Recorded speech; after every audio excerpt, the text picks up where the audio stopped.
Oh.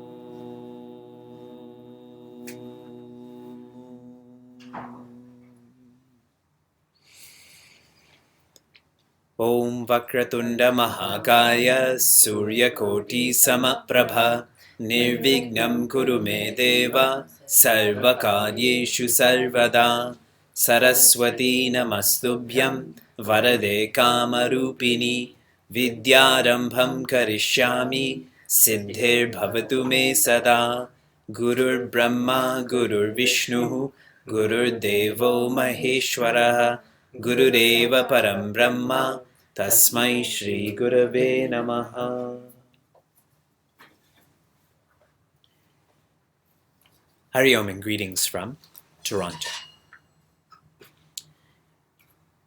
When you hear the word samsara, when you read the word samsara, what do you think of?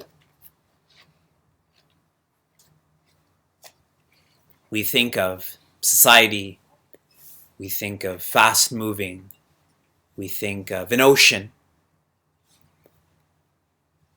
Samsara is also technicalities. When we focus on technicalities, it is easy and natural to get lost. This is true for objective sciences. It is most definitely true for a subjective science. Technicalities are not an asset, they are a liability.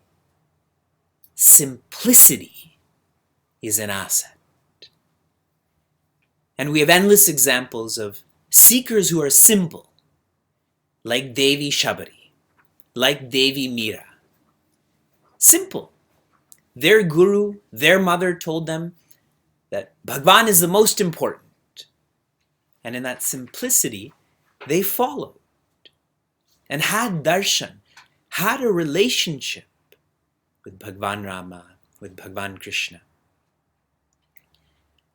We are trying to unlearn our complexity through Upadesha Sara. Samsara is being lost in technicalities. Upadesha Sara is to focus on that which is important, to focus on that which is essential. As we near the completion of this text, we've studied Karma Yoga, Bhakti Yoga, Ashtanga Yoga, and now we are in Jnana Yoga. What is the vision of any yoga, of all yogas? It is to take our antaha, mind, intellect, memory, ego, our software, and direct this antaha deeper inside to the self. Karma, Bhakti, Ashtanga do this in different ways.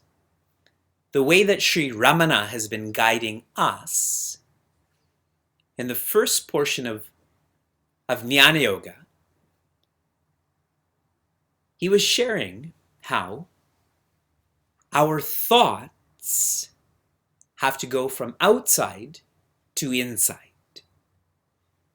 In other words, it is a micro strategy. It is about what's going on in my mind. In the second half of Upadesha Sara, the portion on Jnana Yoga, Sri Ramana is not dissecting the thoughts, is not taking the thoughts inside, but is focusing on reality. Is trying to take us to the reality that is deeper, not on forms and names, but rather on existence, awareness. This is a macro strategy, a macro approach. I'm going to share this one more time so that we're flowing with this train of thought. The Jnana Yoga portion of Upadesha Sara, this is the last and the focus of this text, is to take our antaha, to take our intellect, and instead of this being extrovert, to bring this towards the self. And the first portion of Jnana Yoga, Sri Ramana is taking this at a micro level, dissecting the mind and the thoughts. It's about us in a very intimate, small way. But the second portion of Jnana Yoga is not addressing the mind, the thoughts, is addressing existence, awareness, joy. What we believe to be reality. So this is a macro approach.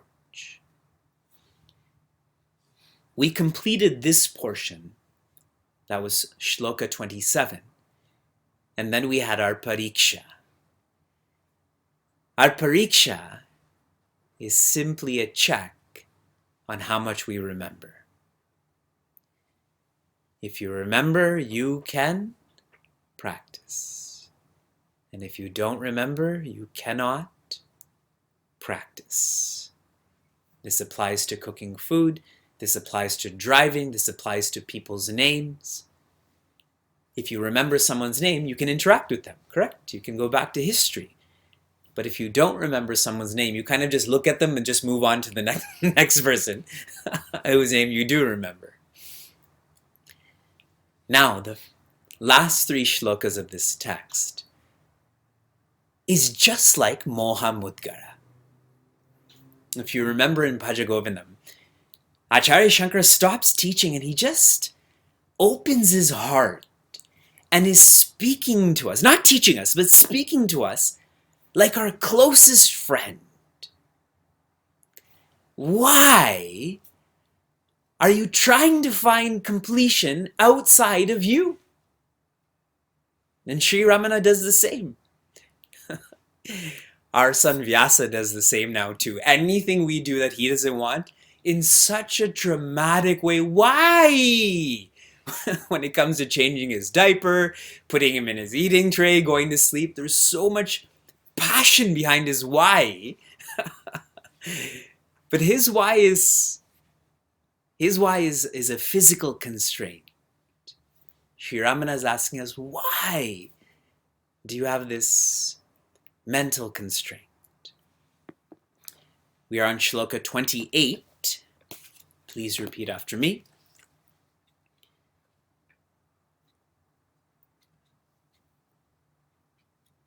Kim Swarupamiti Atma Darshane.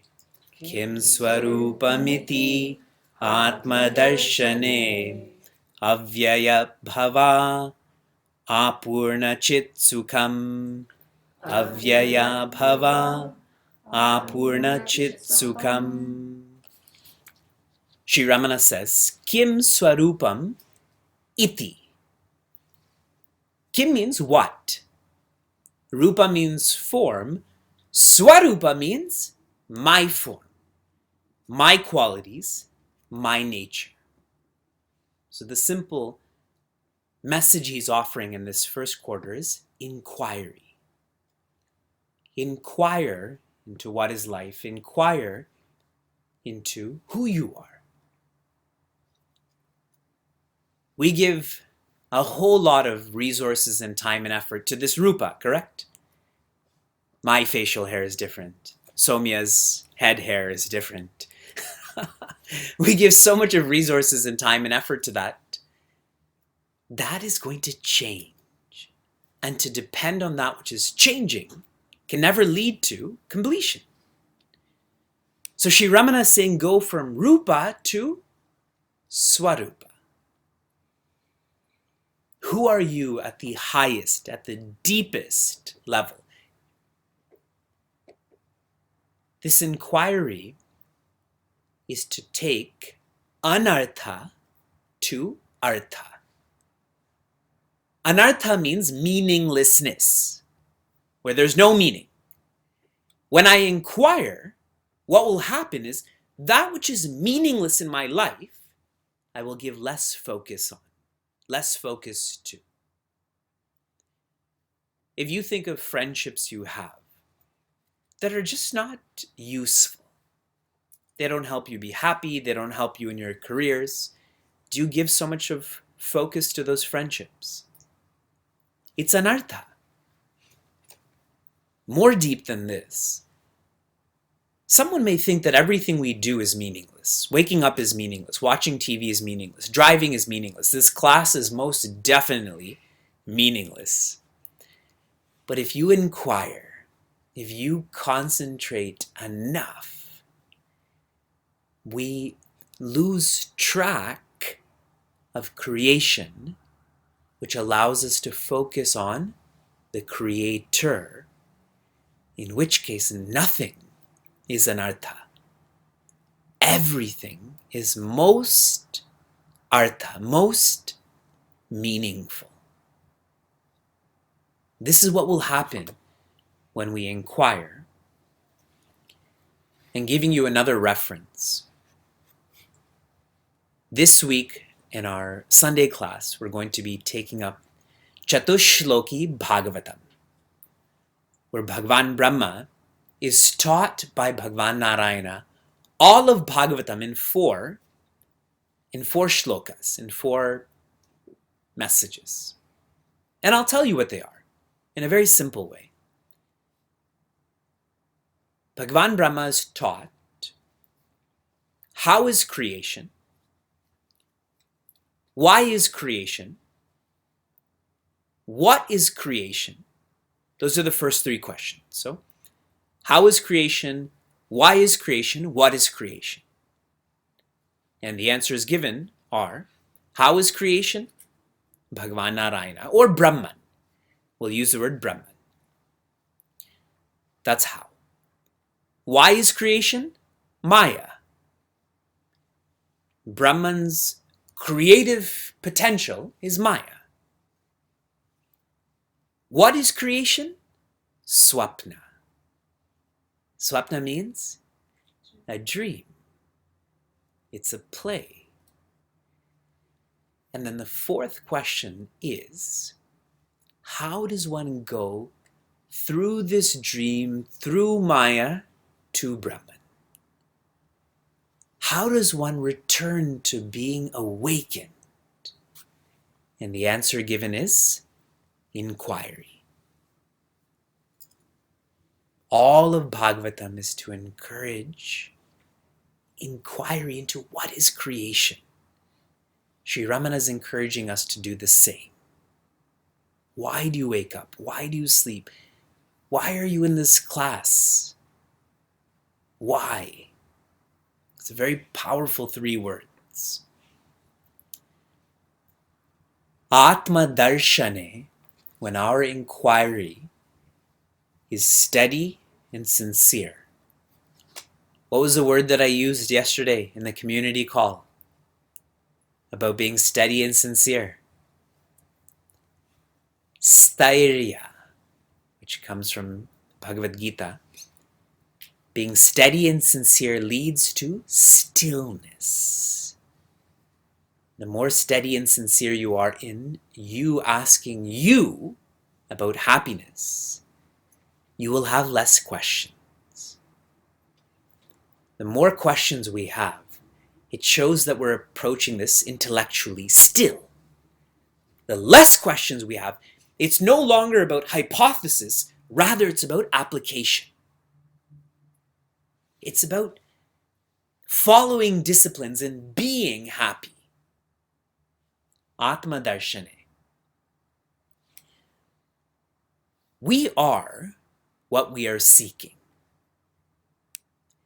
And this is the only experience that has this context of we are what we are seeking. When I order pizza, I'm not pizza. I'm seeking pizza.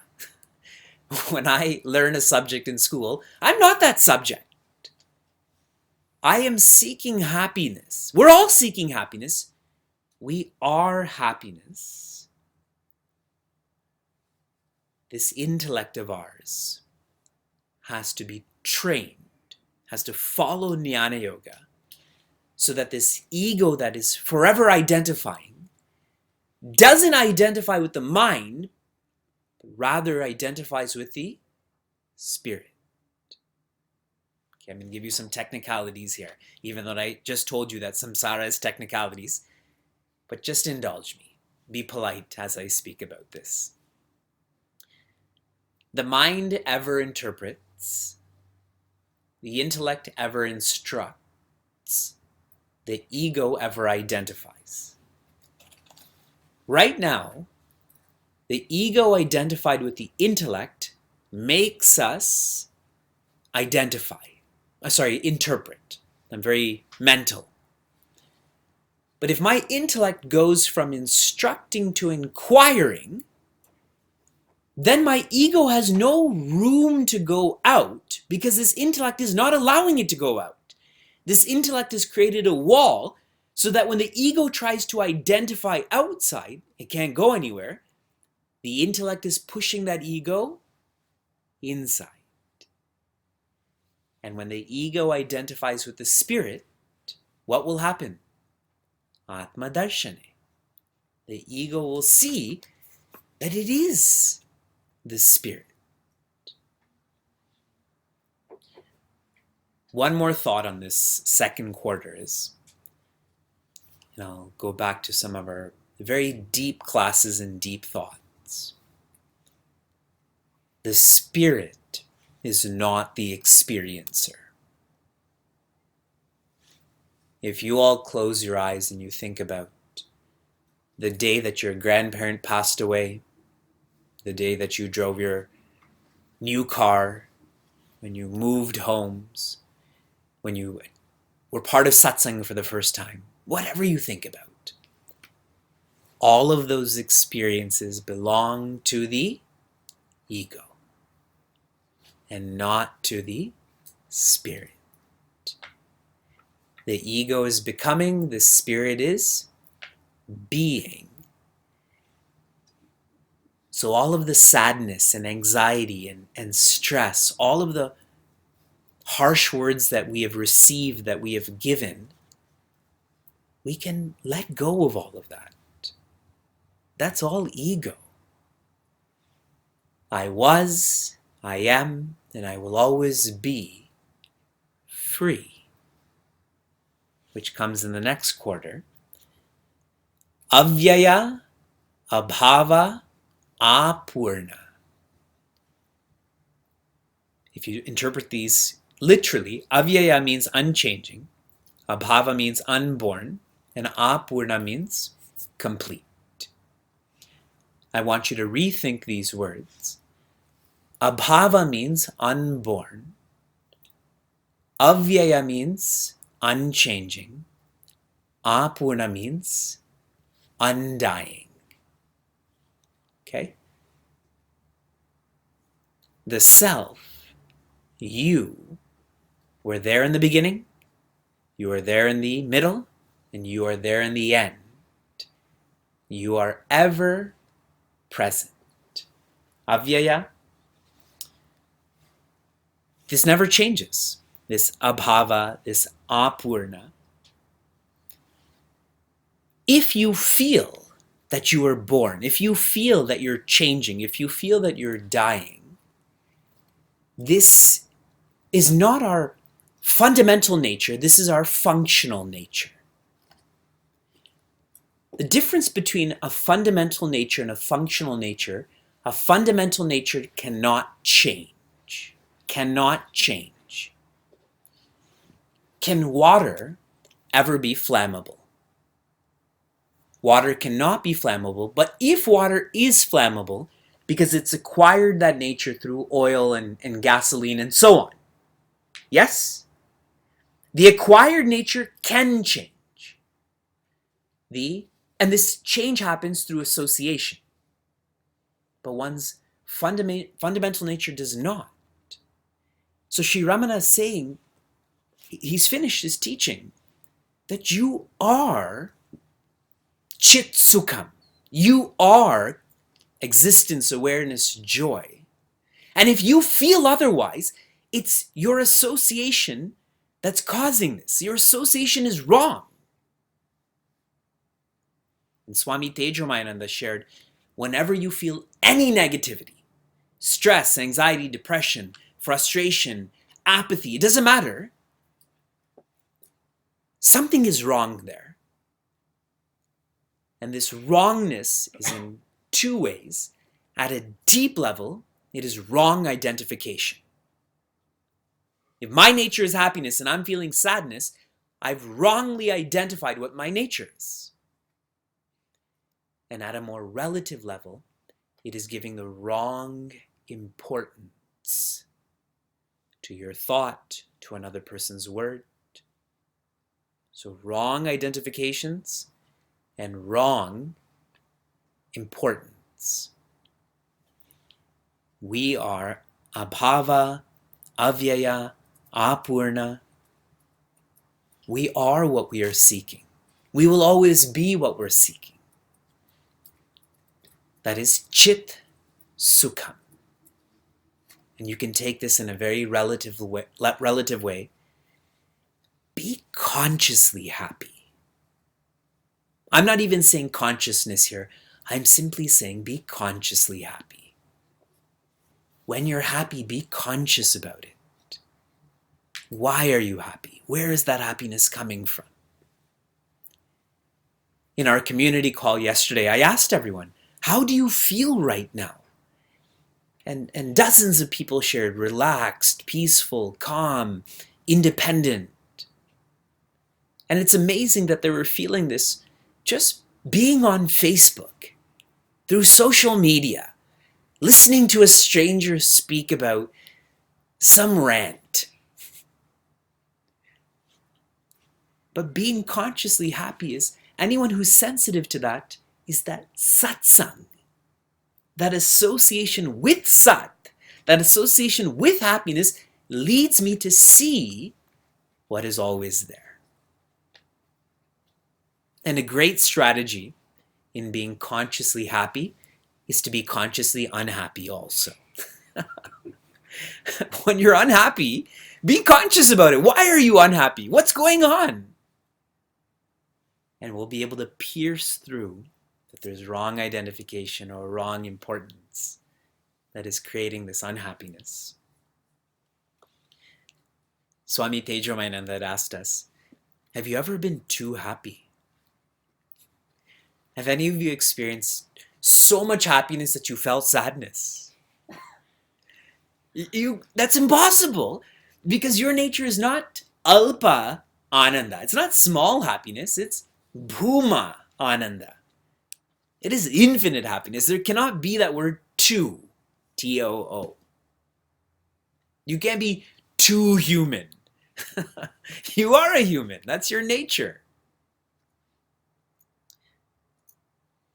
One more thought that Swami Tejomayananda had shared in this verse. He said we're like, and I'll give you the Indian example he used, and then I'll generalize this to our American, Canadian example. He said it's like, I can't remember the Hindi word for sugar cube, but chini. Chini is sugar, right? It's like chini that's trying to become friends with mithai, to try to become sweet. So that sugar is trying to become sweeter by associating with this dessert. So like a sugar cube that keeps going closer and closer to that piece of cake, hoping it will become sweet. That sugar, that cube, the nature of all of that is the same as that cake. We're all trying to be happy when we should just be happy. And that was what I had shared with all of you at the end of our pariksha. I said, for the last 15 minutes, just Be happy. At 9 o'clock, you can go back to becoming happy. But for that period of time, just be happy. Let's chant together. Kim Swarupamiti Atma Darshane Avyaya Bhava Apurna Chit Sukham.